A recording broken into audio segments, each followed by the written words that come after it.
নমস্কাৰ ফ্ৰেণ্ডছ, আজি 15 আগষ্টৰ স্বাধীনতা দিৱস সকলোকে মোৰ তৰফৰ পৰা আন্তৰিক অভিনন্দন জ্ঞাপন কৰিলোঁ। আৰু এখন মই ফ্লেগ আনিলোঁ, সৰু ফ্লেগ, বাইকত আৰি দিয়া ফ্লেগ, আৰু বাইকত ধুনীয়াকৈ আৰি দিলোঁ। দি উঠি কিবা এটা ভাল লাগিল।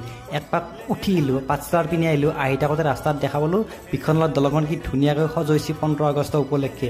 আপোনালোকক দেখাই দিলোঁ, দেখা পাইছেনে গাইজ, কি ধুনীয়া লগা হৈছে। তাৰপিছত চেণ্টাৰত আহিলোঁ, চেণ্টাৰত আজি আমি পতাকা উত্তোলন কৰিম, আমাৰ বেহেনজীয়ে পতাকা উত্তোলন কৰিব। আৰু আপোনালোকক দেখাই দিম, আপোনালোকে চাই থাকিব। দেখা পাইছেনে বেহেনজী সুন্দৰকৈ পতাকা উত্তোলন কৰিলে, আমি সকলোৱে সহযোগ কৰিলোঁ। তাৰপিছত আমাৰ ভাৰতীয় জাতীয় সংগীতটো আমি সকলো লগ হৈ ভাৰতীয় জাতীয় সংগীতটো গালোঁ, ভাৰতীয় জাতীয় সংগীতটো গোৱা হ'ল, ফ্লেগ চেগ উত্তোলন কৰা হ'ল। দেখা পাইছেনে গাইজ। তাৰপিছত এতিয়া আমি অলপ মাহ প্ৰসাদ খাম, আমি সকলো লগ হৈ অলপ মাহ প্ৰসাদ খালোঁ। তাৰপিছত মই যোৱাকালি এটা ফটোশ্বুট কৰিছিলোঁ, তাতে পেৰেড মাৰিছিলোঁ, আৰু সেই পেৰেডটো আপোনালোকক ওচৰত দেখাই দিলোঁ। দেখা পাইছেনে গাইজ, কেনে হৈছে জনাবচোন। এইটোৱে আছিল এটা মিনি ব্লগ স্বাধীনতা দিৱস উপলক্ষে। চোৱাৰ বাবে ধন্যবাদ।